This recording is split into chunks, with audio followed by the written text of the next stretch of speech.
Shark tank India startup ने 10 करोड़ रुपए 10 CR का रेज किया फंड और सिर्फ 2 महीने के अंदर पूरा रेस्टोरेंट बंद कर दिया और इन्वेस्टर का पैसा भी वापस कर दिया।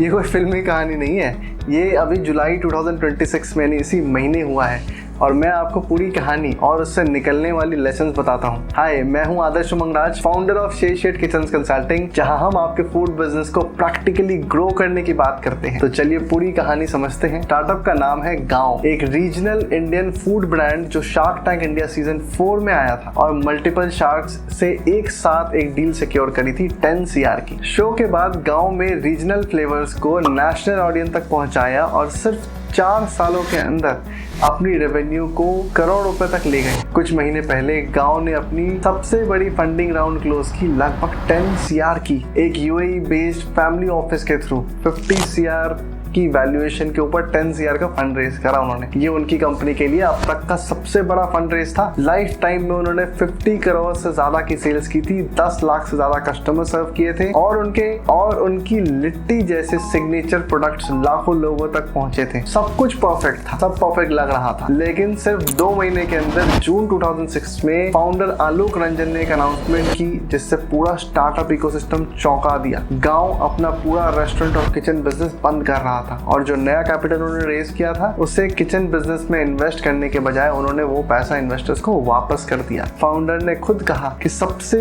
बहादुरी वाला स्टार्टअप डिसीजन पैसा रेज करना नहीं होता, कभी कभी रुकना होता है। गांव अभी अपने आप को एक किचन कंपनी की तरह नहीं, प्रोडक्ट कंपनी की तरह रीबिल्ड कर रहा है। एक QSR led D2C first regional food brands की तरह पिवट कर रहा है। एक सवाल ये है, जब कंपनी के पास पैसा था, रेवेन्यू था, कस्टमर्स थे, तो उन्होंने पूरा रेस्टोरेंट मॉडल ही क्यों बंद कर दिया? यही असली सबक है जो हर रेस्टोरेंट ओनर को समझना चाहिए। सबसे पहला लेसन यहाँ पे, फंडिंग मिलना और बिजनेस प्रॉफिटेबल होना दो अलग अलग चीजें हैं। इन्वेस्टर्स पैसा देते हैं पोटेंशियल देखकर, ग्रोथ स्टोरी देखकर, लेकिन इससे ये गारंटी नहीं मिलता कि underlying business model sustainably profitable है। गांव के केस में रेवेन्यू था, स्केल था, ब्रांड रिकॉग्निशन थी, लेकिन जब एक्चुअल यूनिट इकोनॉमिक्स की बात की जाए, किचन बेस्ड रेस्टोरेंट मॉडल उन्हें सस्टेनेबल नहीं लगा। बहुत रेस्टोरेंट ओनर्स यही गलती करते हैं, वो रेवेन्यू ग्रोथ को प्रॉफिटेबिलिटी समझ लेते हैं, जबकि दोनों नंबर्स अलग हैं। रेवेन्यू ग्रोथ इज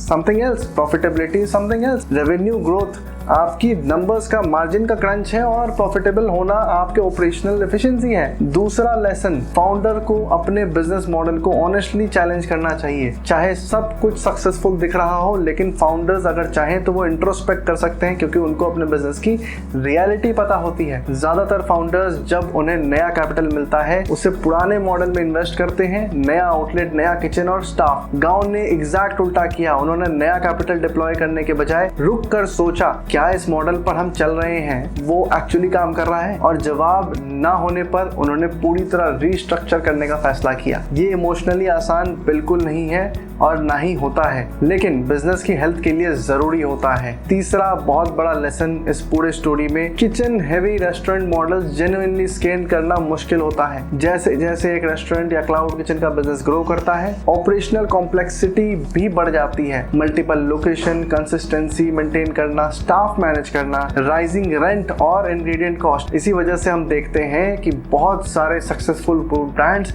एक सर्टेन स्केल के बाद अपना मॉडल शिफ्ट कर देते हैं, चाहे वो पैकेज फूड्स हो, D2C ब्रांड हो या किसी और असेट लाइट अप्रोच की तरफ मूव करना हो। लेकिन स्केलेबिलिटी के साथ ऑपरेशनल एफिशिएंसी बहुत इंपॉर्टेंट है और ये समझना जरूरी है कि ये सिर्फ एक बड़ी कंपनी की कहानी नहीं है। चाहे रेस्टोरेंट ओनर्स के लिए ये प्रिंसिपल अप्लाई होता है। आपको गांव जितना बड़ा होने की जरूरत नहीं है इस लेसन को अप्लाई करने के लिए। आप इन सारे लेसन को अपने बिजनेस में आज ही इंप्लीमेंट कर सकते हैं। सबसे पहला एक्शनेबल स्टेप, अपने रेस्टोरेंट की यूनिट इकोनॉमिक्स को रेगुलरली ऑनेस्टली रिव्यू कीजिए। सिर्फ टोटल रेवेन्यू मत देखिए कि हर ऑर्डर, हर आउटलेट, हर प्रोडक्ट लाइन इंडिविजुअली प्रॉफिटेबल है या नहीं। इसको यूनिट इकोनॉमिक्स भी बोलते हैं।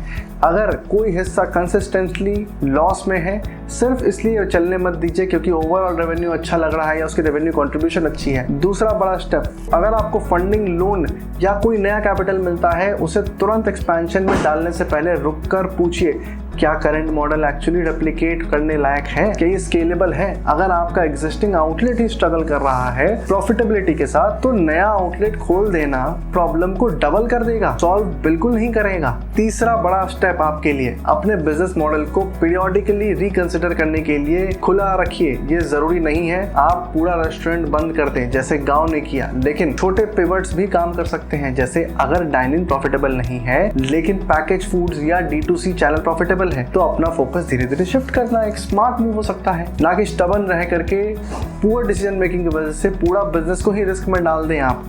पिवट करना एक बेटर ऑप्शन हो सकता है।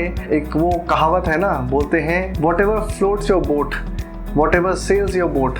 आप हर वो स्टेप लीजिए जो आपके बिजनेस को चलाता रहे। तो यही है गांव की कहानी से असली सबक। फंडिंग एक वैल्यूएशन नहीं है, प्रॉफिटेबिलिटी ही असली वैलिडेशन है। और कभी कभी सबसे स्मार्ट बिजनेस डिसीजन ग्रोथ करना नहीं, अपने मॉडल को ऑनेस्टली रिकंसिडर करना होता है। अगर आपको लगता है कि आपके बिजनेस में कहीं ऐसा ही ऑनेस्ट रिव्यू की जरूरत है, कमेंट में बताइए, मैं उस पर स्पेसिफिक एडवाइस दे सकता हूँ। और अगर आप चाहते हैं कि आपके रेस्टोरेंट की यूनिट इकोनॉमिक्स और बिजनेस मॉडल का प्रोफेशनल रिव्यू हो, तो इन चीजों में हम आपकी हेल्प कर सकते हैं। मैं हूं आदर्श उमंगराज, फाउंडर ऑफ शेष शेट किचन्स कंसल्टिंग, और यहाँ हम रेस्टोरेंट बिजनेस को सिर्फ बिजी नहीं प्रॉफिटेबल बनाना सिखाते हैं। अगर आपको ये वीडियो पसंद आया हो तो इसे लाइक करें, चैनल को सब्सक्राइब करें, क्योंकि मैं हर दिन ऐसे ही प्रैक्टिकल इनसाइट्स लेकर आता हूँ आपके लिए। मिलते हैं नेक्स्ट वीडियो में नए प्रैक्टिकल लेसन के साथ। Bye bye.